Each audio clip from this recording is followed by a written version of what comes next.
नाजरीन, पाकिस्तान छोड़कर भारत जाने वाली सीमा गुलाम हैदर इस वक्त लोगों के ताने सुनकर, उनकी बातें सुनकर अपनी ज़िंदगी से तंग आ चुकी है। आइए आज की वीडियो में आप ये सब कुछ देखेंगे, लोग क्या कह रहे हैं और उसकी क्या हालत है। आपसे गुजारिश है वीडियो को आखिर तक लाजमी देखिएगा और हमारे चैनल को सब्सक्राइब भी कर दीजिए।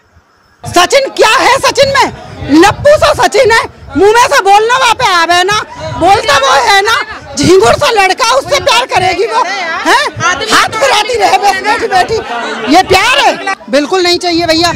सारी जांच एजेंसियों से हमसे ये कह रहे हैं, अगर ये साफ भी निकले कोई साजिश नहीं है, फिर भी ये पाकिस्तान जानी चाहिए, क्योंकि इस तरीके से तो नई पीढ़ी हमारी बिल्कुल ही बिगड़ जाएगी, बच्चे ज्यादा बिगड़ेंगे ना, है ना? फिर तो उनको ये लगेगा कि हम तो पाकिस्तान से बहुलाएंगे और भी ज्यादा। पर अब तो मैं हिंदुस्तानी हूँ, अब तो छोड़ दो यार पाकिस्तानी कहना। पाकिस्तानी मैं यहाँ की बनना चाहती हूँ, मैं यहाँ जीना चाहती हूँ। यही कि मुझे रहने दिया जाए, मुझ पर भरोसा किया जाए। मैं एक माँ हूँ, मैं बड़ी उम्मीद लेके यहाँ आई हूँ, और मेरा वापस जाना तो मतलब अगर मैं यहाँ से वापस जाती हूँ तो मेरी तो ज़िंदगी ख़त्म ही है, मेरी 3 बेटियों की ज़िंदगी भी ख़तरे में होगी सर।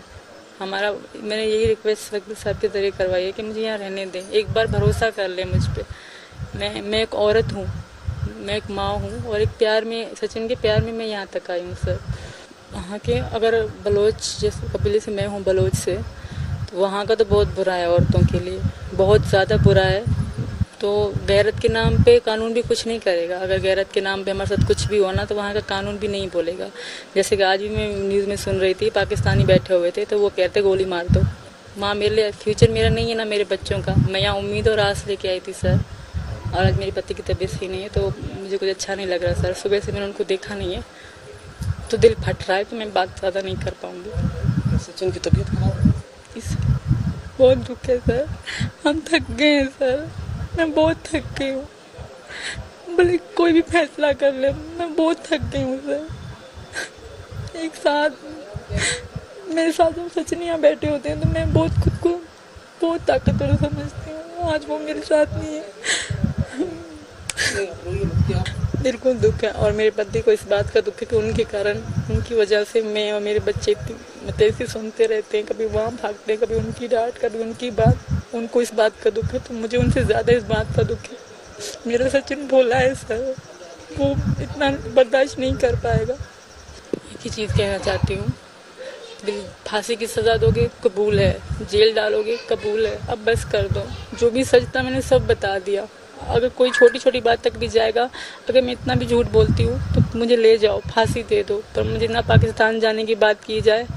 सचिन मेरे पति वो बीमार हैं, मैं खुद बीमार हो गई हूँ, मैं थक गई हूँ सर, बोल के एक को बोल में थक गई हूँ। जहाँ तक कि हिंदुस्तान का सवाल है, हिंदुस्तान के कॉन्स्टिट्यूशन में, इस मुल्क के कॉन्स्टिट्यूशन में हर हिंदुस्तानी का हक है कि वो कोई भी मज़हब के ऊपर अमल कर सकते और उसकी दावत दे सकता है। ये चंद मुमालिक में ऐसा कॉन्स्टिट्यूशन में लिखा, और हिंदुस्तान इन मुमालिक में से एक है जिसके कॉन्स्टिट्यूशन में it is the birth right of every citizen of India to follow, propagate and preach religion. कोई भी हिंदुस्तानी कोई भी मज़हब को फॉलो कर सकता है और उसकी दावत दे सकता है, यह हक है। देखो मैं अल्हम्दुलिल्लाह डंकी की चोट पे दावत देता हूँ कि नहीं? माशाअल्लाह, डरने की क्या बात है, वो मुसलमान डरते हैं। और मुंबई में जो शहर मेरे हिसाब से सबसे मुश्किल है दावती मैदान में, लेकिन अल्लाह की मदद है तो कोई भी मुश्किल नहीं है। मैं कोई बड़ा 30 मार का नहीं हूँ, मैं मामूली इंसान हूँ, लेकिन अल्लाह की मदद। अल्लाह ताला फरमाते हैं सूरह अल इमरान में, सूरह नंबर 3 आयत नंबर 160 में, अगर अल्लाह सुब्हाना व ताला आपकी मदद करे तो कोई भी आपको नहीं हरा सकता है, कोई भी काम मुश्किल नहीं। लेकिन अल्लाह ताला अगर आपके साथ नहीं दे तो कोई भी आपकी मदद नहीं कर सकता। तो मोमिनो अल्लाह पे ईमान रखो। आपके सवाल में ये था कि लोग भड़का रहे हैं। जहाँ तक कि हिंदुस्तान का सवाल है, हिंदुस्तान के कॉन्स्टिट्यूशन में कोई भी ऐसी चीज़ नहीं है जो इस्लाम में हराम है और हिंदुस्तान का कॉन्स्टिट्यूशन आपको उस चीज़ करने पे मजबूर कर रहा है।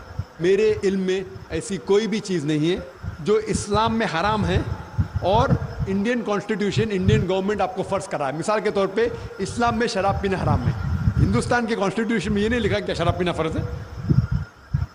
ऐसी एक भी चीज़ नहीं है جو ہمیں مجبور کرتی ہے حرام کرنے پہ. اور جو چیز فرض ہے وہ انڈین گورنمنٹ نہیں کہہ رہی کہ حرام ہے. مثال کے طور پہ نماز پڑھنا فرض ہے, انڈین گورنمنٹ روکتی نہیں ہمیں. تو ایک مسلمان ایک اچھا مسلمان ہونے کے ساتھ ساتھ اچھا ہندوستانی بھی ہو سکتا ہے. انڈین گورنمنٹ کے اندر کوئی بھی رول ایسا نہیں ہے, کوئی بھی لا نہیں ہے جو ہمیں روکتا ہے اچھا مسلمان بننے سے. میں جانتا ہوں کچھ پولیٹیشین لوگ اپنے ووٹ بینک کے لیے کرتے, لیکن چند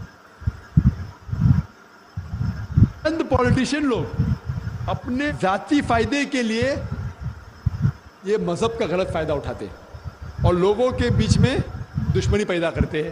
جیسا ہم دیکھتے ہیں گجرات میں کیا ہو گیا. عام طور پہ عام ہندو اور عام مسلمان ایک دوسرے سے محبت کرتا ہے, لیکن یہ چند پولیٹیشین کی وجہ سے ہم ان کے جال میں آ کے ایک دوسرے سے جھگڑا کرتے ہیں. جھگڑا کرنے کی ضرورت ہی نہیں. آپ قرآن کو اگر فالو کریں گے, تعالیٰ الی قلبکم سواء بین بینکم, اس بات پہ آؤ جہاں پر ہمیں یکساں ہے. کبھی پرابلم نہیں. میں کئی شنکراچاریوں کو مل چکا ہوں, کئی پنڈتوں کو, کئی سوامی. تو میرے حساب سے اس ملک میں ہمیں حق ہے اسلام مذہب فالو کرنا, اسلام مذہب کی دعوت دینا. تو میرے حساب سے ہے حق کے خلاف, تو یہ غلط ہے. ہمیں جو جہاد کرنا چاہیے وہ حق کی طرف, اللہ کی طرف, وہ صحیح جہاد ہے. میں آپ سے ایک کلیریفیکیشن چاہتا ہوں ریگارڈنگ سورہ والعصر ان الانسان لفی خسر. یہ عالم انسانیت کے لیے ایک بہت تشویشناک سورہ ہے اور کنڈیشنل سورہ ہے. اس میں ہر انسان کو بہت زیادہ تشویش ہونا چاہیے whether he is fulfilling all the 4 conditions in this surah or not. اس میں اس کی تفسیر میں ابھی آپ نے فرمایا وَتَوَاصَوْا بِالْحَقِّ کے لیے آپ نے فرمایا کہ غیر ایمان والوں میں ایمان کی دعوت. بے شک یہ سچ ہے کہ لا الہ الا اللہ سب سے بڑا حق ہے, لیکن میں یہاں آپ سے یہ کلیریفائی کرنا چاہتا ہوں کہ among all the Muslims اتنی زیادہ تعداد الحمدللہ مسلمانوں کی ہے, لیکن وہ عامل الصالحات سے دور ہیں, اللہ کے احکامات سے دور ہیں. اگر ان کو اللہ کے ان احکامات پہ عامل الصالحات کی دعوت دی جائے تو whether this fulfill the condition of وَتَوَاصَوْا بِالْحَقِّ or not. ناظرین, یہاں پر میں آپ لوگوں سے ایک سوال کروں گا. جو صورت یہ آدمی پڑھ رہے تھے اور اس کا ترجمہ ڈاکٹر صاحب سے پوچھ رہے تھے, آپ یہ بتائیے گا یہ صورت قرآن کریم کے کون سے پارے میں ملتی ہے؟ کمنٹ میں ضرور بتائیے گا.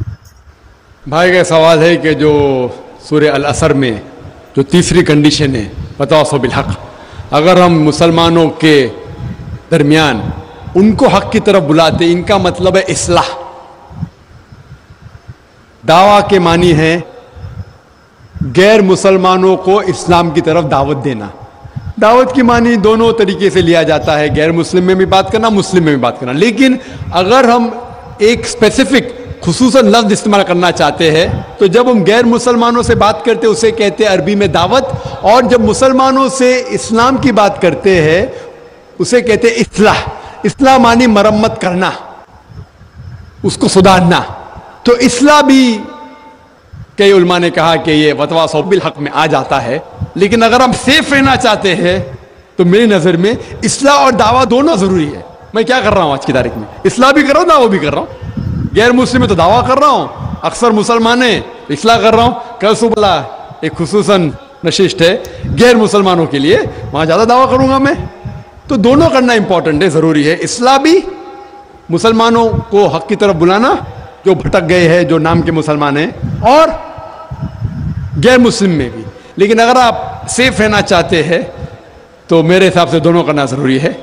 تو ایک دم سیف ہے, اور جنت میں جانے کے لیے ہمیں جو بھی کر سکے کرنا ضروری ہے. کیونکہ اللہ تعالیٰ فرماتے سورہ ملک میں سورہ نمبر 67 آیت نمبر 2, الذی خلق الموت والحیات, اللہ سبحانہ و تعالیٰ نے زندگی اور موت دی تاکہ وہ جان سکے آپ لوگ میں سے کون اچھے اعمال کرتا ہے. تو یہ زندگی ہے, آخرت کے لیے امتحان ہے. تو اس امتحان میں ہمیں سفل ہونا بہت ضروری ہے. اسی لیے ہمیں کوشش کرنا چاہیے کہ جہاں تک ہو سکے اللہ اور اللہ کے رسول کے احکام کے اوپر عمل کریں.